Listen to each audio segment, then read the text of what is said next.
দৈবকী দৈবকী দৈবকী, দেখো শয়তান কংস আমাকে নির্মম ভাবে অত্যাচার করেছে।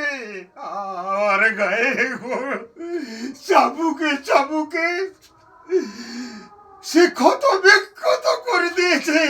কোথায় কোথায় তুমি দৈবকী, তুমি কোথায়?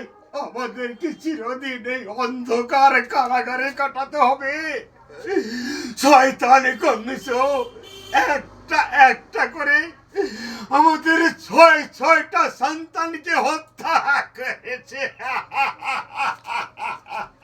এবার এবার আমাদের অষ্টম গর্ভে যে সন্তান আসবে তাকে ও শয়তান বাঁচতে দেবে না।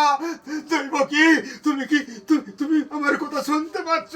তুমি কোথায়? তুমি লুকিয়ে থাকো দৈবকী, লুকিয়ে থাকো। ওই শয়তান কংস যেন কোনো মতে তোমার খোঁজ না পায়।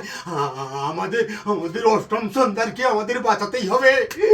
ঠাকুর, এ নারায়ণ, তুমি আমাদের রক্ষা করো ঠাকুর, তুমি আমাদের রক্ষা করো ওই শয়তানি কংসের হাত থেকে। আমাদের অষ্টম গর্ভের সন্তানকে তুমি রক্ষা